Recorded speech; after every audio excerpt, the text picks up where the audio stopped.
Karina Urquhart, Executive Director of BIC. Karina, welcome. You want to just unmute yourself for a moment? Yes, you think I wouldn't know how to do that by now? It's been a year. But welcome and thank you for making time today to come in your case from the UK. You're very welcome. It's an honor to be here. Thank you for the invitation, Brian. And as well, Noah Genner, who's CEO of BookNet Canada and a close friend of BISG in many ways. Great, thanks, Brian. Hi, everyone. Great to see you all, and thanks for the invite. So we put together a few slides to talk about what we call sustainability in practice, which is the work that we've been doing to form the Green Book Alliance, which was announced last year. And Noah's going to kick us off with just kind of an overview of what led us here, and then we'll talk a bit about the results of a survey that we conducted in late December to earlier, probably late January of this year. Great. Thanks, Brian. So as you can see on the slide, we formed the Green Book Alliance, the three organizations, last summer. Similar timeline to what Sherry was talking about to the SDGs from the United Nations. And we have been looking at those and invited Sherry to speak here, and Brian invited Sherry to speak here. So it was really good to see that we're aligned in a lot of ways. So the three organizations, we're all supply chain organizations. I think one of the things that we really bring to the table that could help in this area is that we are cross-sector. So we bring publishers, suppliers, paper suppliers, printers, and retailers, and others all to the table to discuss issues around supply chain. Traditionally, that's what we've done. We've done that for a long time, our three organizations, some longer than others, but together for quite some time. And as Brian mentioned, Karina, myself, and Brian are friends, but also our organizations are very linked to one another. In Canada and the US, our supply chains are inextricably linked. So everything that goes across the border, Brian and I spend time talking about, and our committees work together. And then same with the UK and Canada. So we're very interested in that. And we're very interested, obviously, in supply chain. And we've also been interested in sustainability, environmental sustainability, amongst other things, and how it dovetails with the supply chain. And a lot of the issues that we discuss in supply chain forums and committees and things like that have an environmental component to them or a sustainability component to them. So returns and printing, there are a lot of initiatives we're already working on in the supply chain that could directly impact environmental sustainability of the industry and of trading partners. So with that in mind, we started to talk about it in the summer. We meet regularly, the three organizations, weekly or bi-weekly, and have since the start of the pandemic, virtually. The virtual world has helped us in that component. And so we were meeting regularly, and this came up. And so BIC in the UK has been a little more active in this space. And Karina's done some great work having in the UK in some of her fora and in some of her webinars. And so we're dovetailing on some of the work that BIC has done. But at the same time, as has been discussed, the supply chain is broad reaching and it hits all of our organizations. So with that in mind, we thought there was an ability here for the industry to become more involved in the greening or environmental sustainability of the supply chain for a lot of the things that Sherry's talked about at the very beginning. And while it's three English organizations, that is not our ultimate goal. It's a global organization or Green Book Alliance.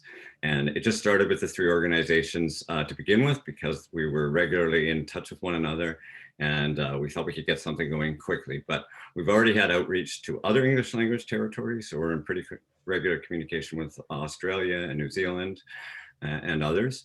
And other language territories and other language countries have reached out to us to become involved as well. So it's still the early days, but we have a website. We're here and we're talking through stuff, and we have completed a survey, which we'll touch a little bit more on there. So I think that's kind of where we began with. It's really about sharing resources that the three organizations were all putting at play in this area, not duplicating effort, and magnifying the message and the goals by having all three organizations and other organizations join us in promoting and moving this forward. Thanks, Noah. And one of the things that we did in that period between when we started, excuse me, and our announcement was brainstorm a little bit about what we might do, because we wanted to think where could we add value. And this list of eight different ideas was kind of the first take. So collecting and sharing best practice information is, and then linking it to standards was one of the examples. Publishing environmental news of relevance to the book industry, having kind of a single source for some of that. Conducting environmental research, particularly within an opportunity, as Noah outlined, to align the efforts so that we don't wind up doing the same thing in different markets.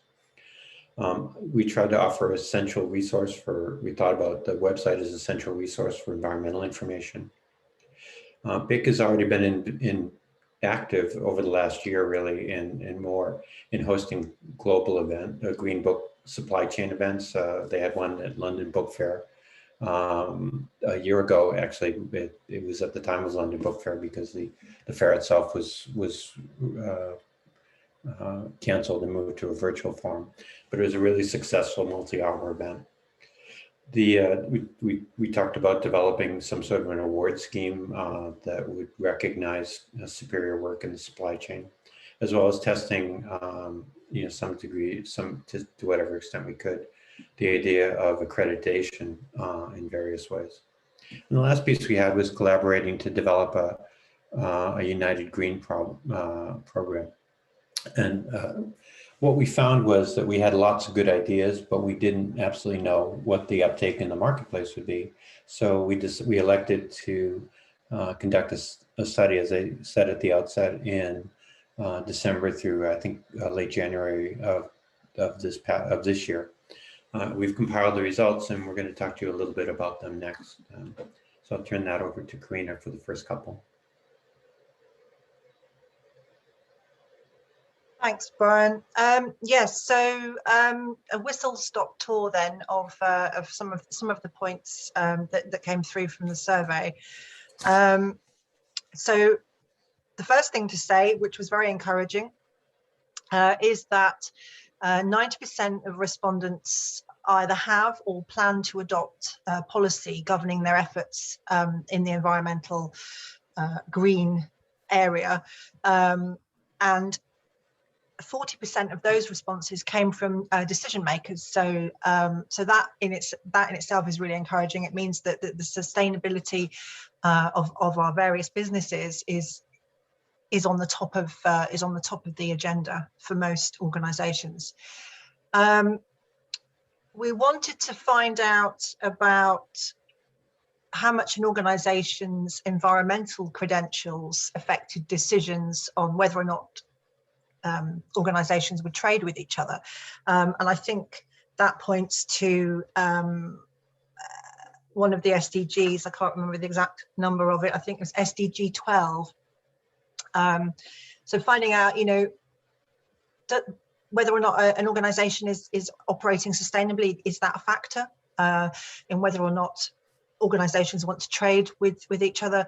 The survey revealed that when working with others, about half of those responded that they ask their trading partners some environmental questions. A quarter don't ask anything, and only 8% said they conduct extensive environmental reviews with most or all of their trading partners. So yes, so more on that later. I think then the next point is probably over to you, Brian. Yeah, I mean, one of the things that we found was that much in the survey was that much of the focus remains on product rather than process certifications. So an example would be FSC sourcing for paper products. Respondents, though, to the survey indicated that they were increasingly interested in process certifications, both for themselves as well as some way to certify their supply chain partners. That's a move that's going to require deeper discussions and a new body of research to establish what best practices are. That's an area where organizations like BIC and to a certain extent BISG and BookNet Canada have been pretty active, not in the environmental or sustainability area, but in terms of identifying approaches, for example, to certify for metadata and similar practices. So that's an area the Green Book Alliance is considering as a midterm offering. On the fourth point, we found that responding organizations have already taken steps to reduce their own carbon footprints. This is echoed in the remarks that Sherry helped to open today's meeting with. The most common actions to this point include things like greater use of print-on-demand technologies, ordering shorter press runs to avoid waste, printing locally, which is important, and sourcing paper and distribution components, such as pallets, in an environmentally sensitive manner. And the last thing I wanted to touch before handing it back to Noah was that some organizations are already setting KPIs and measuring impact, but they represent a minority of those responding. And so this is an opportunity to share information and perhaps instill better practice.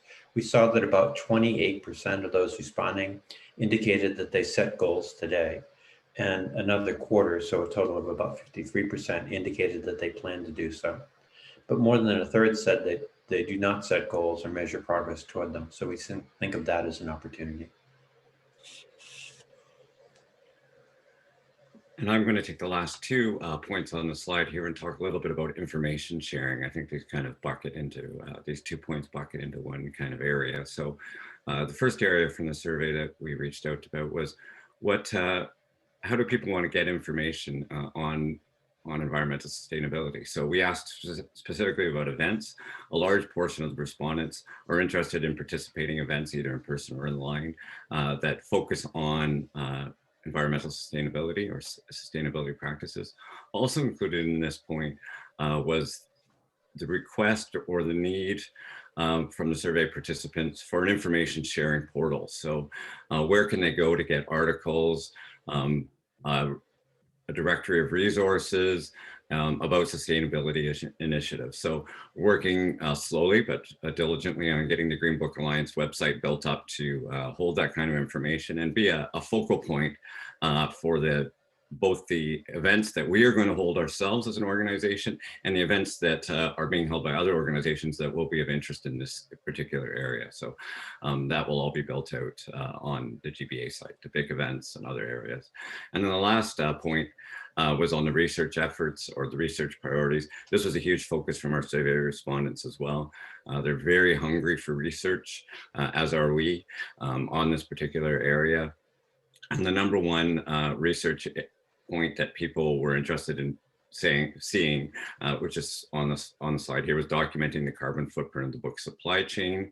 But they were also interested in research on the environment impact of current industry practices, and also on information highlighting case studies or good efforts being done by other organizations in this particular area already, or trading partners in this particular area already. Okay, Brian.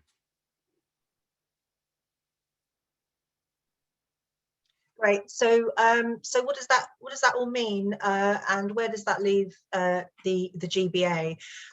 So, I think, as Brian said earlier, we had lots of ideas, but we didn't want to launch into doing anything until we had sort of tested the water.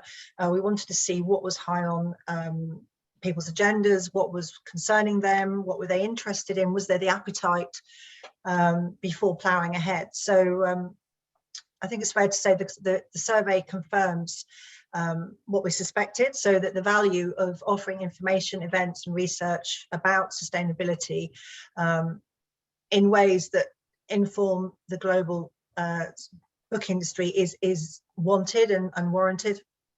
And so for the balance of 2021 then, the GBA makes 3 firm commitments. So work this year will include efforts to build a governing council to broaden the coalition of engaged parties, but also to raise money that we can use to dedicate towards research projects, information gathering, and case study development.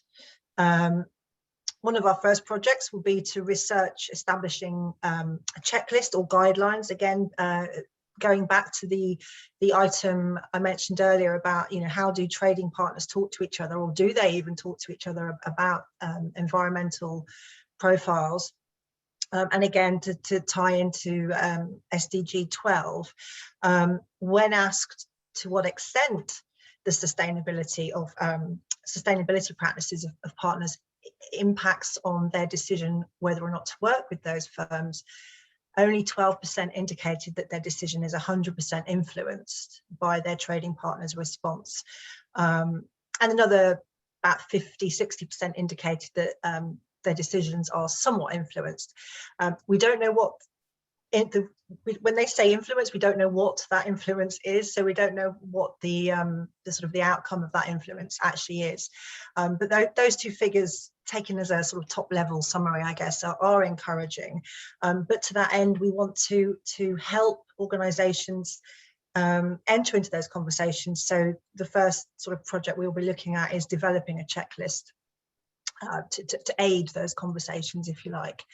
And we'll also, as Noah said, we'll be looking at growing our website to ultimately provide a global curated portal of resources for greening the book industry's supply chain.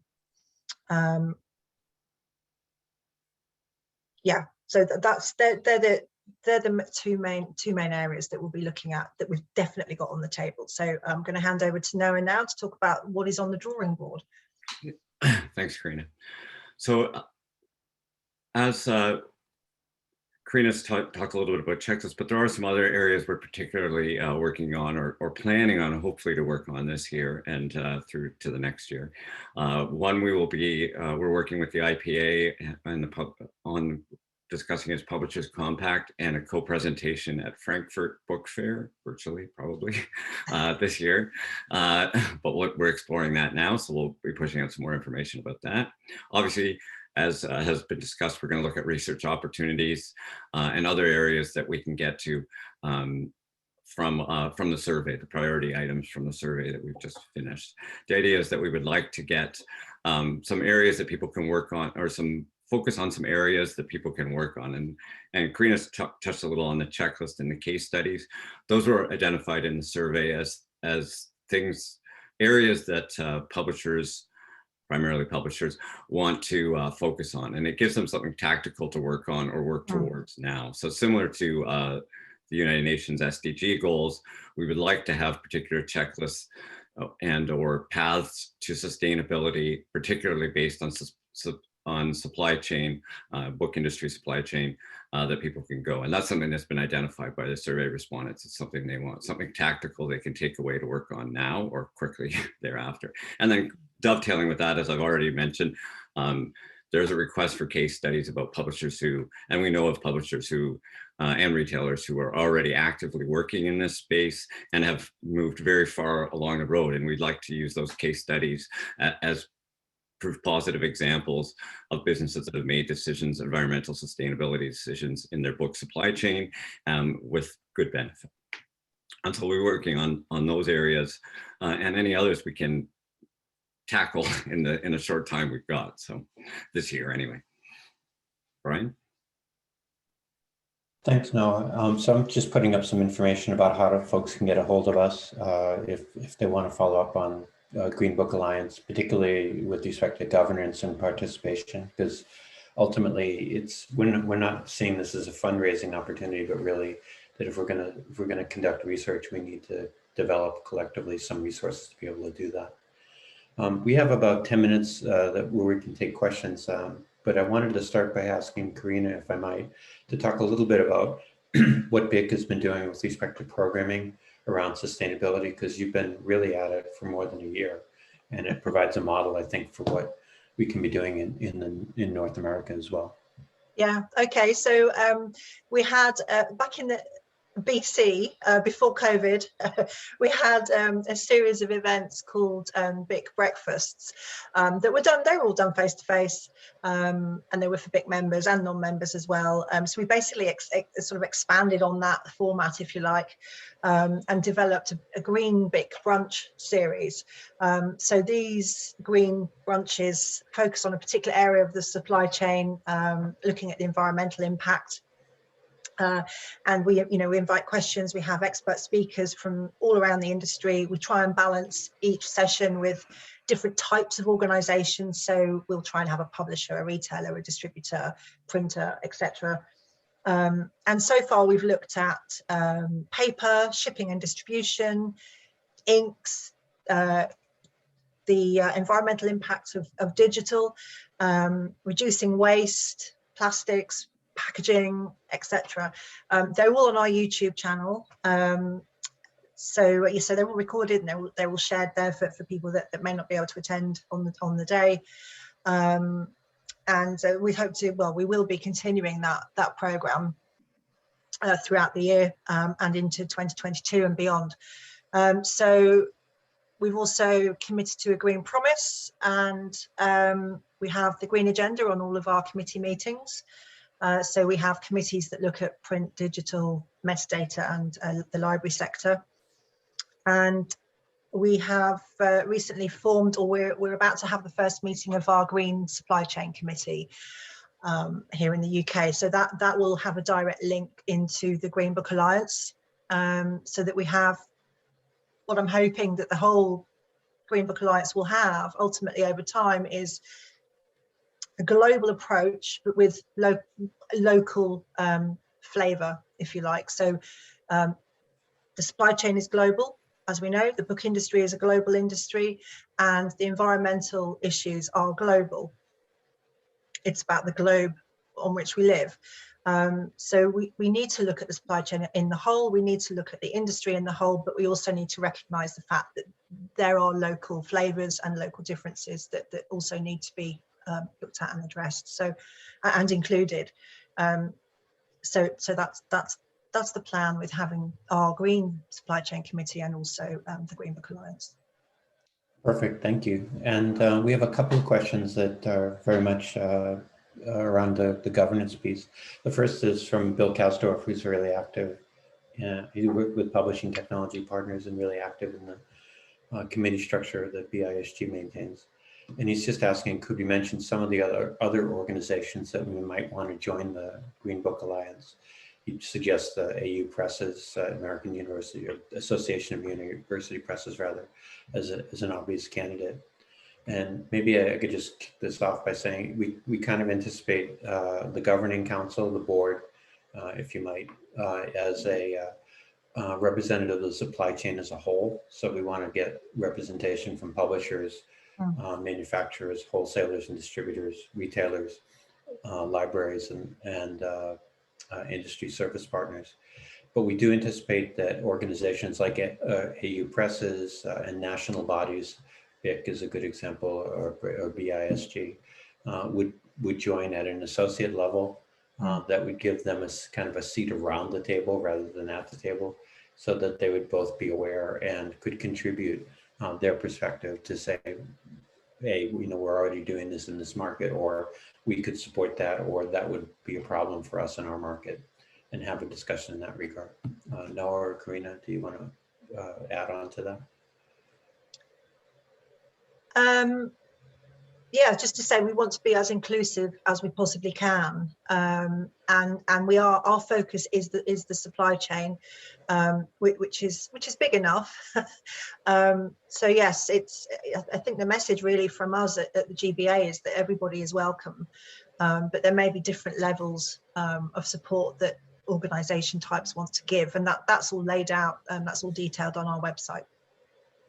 And go ahead, Noah. I was just going to add, from a governance, you covered the governance perspective, I think. We will reach out to any organization and be involved with any organization that's in the supply chain or tangential to the supply chain that's interested in this. So we're presenting as the Green Book Alliance here, but at many other events in all three of our countries coming up, and we'll engage with any of the participants we can that we feel is important. So. Peter Bayless, is a former board member with BISG, notes kudos to BIC on their Green Brunch series. And he adds the note that the timing allows folks like Peter in the US to attend. And he asks, as a follow-up, could we speak more about our outreach and engagement with the retail and wholesale community? He adds, we talk a lot about our supply chain, more from a manufacturing perspective, but distribution requirements mandated by retailers impact all of us in this area.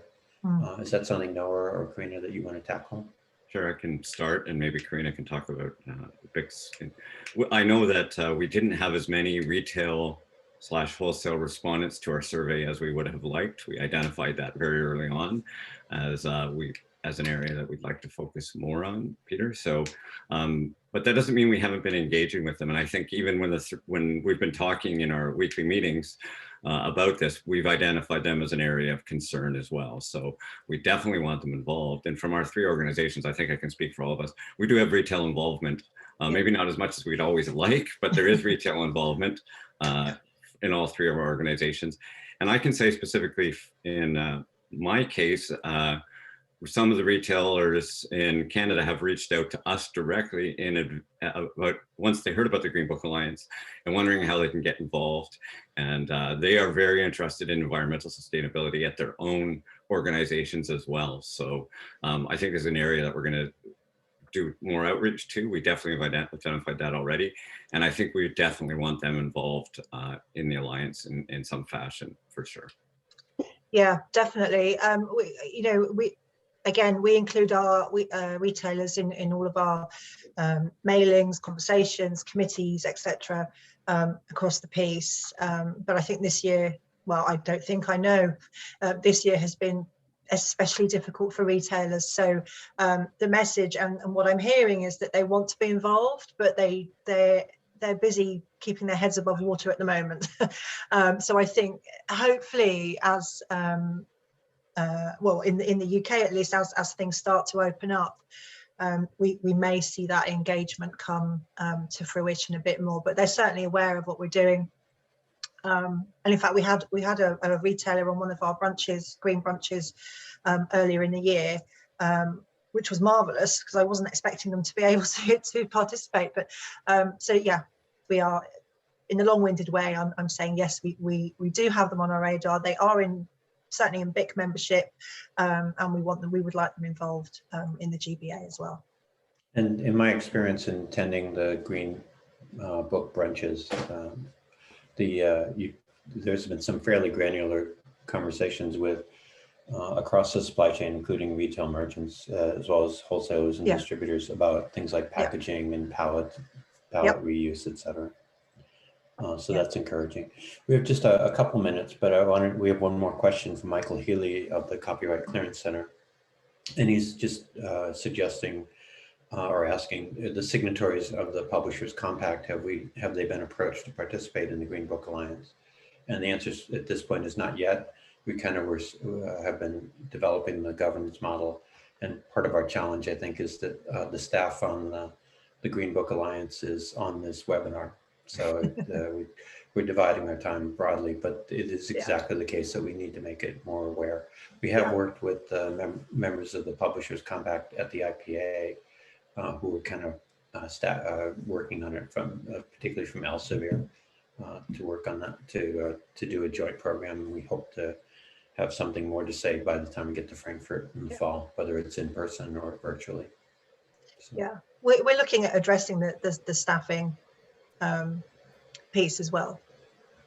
True. They all 3 organizations have made a commitment to contribute resources, essentially budget, for the coming year, and we're hoping to just augment that in a variety of ways. Yeah. I'd like to thank you, Karina, and thank you, Noah, for being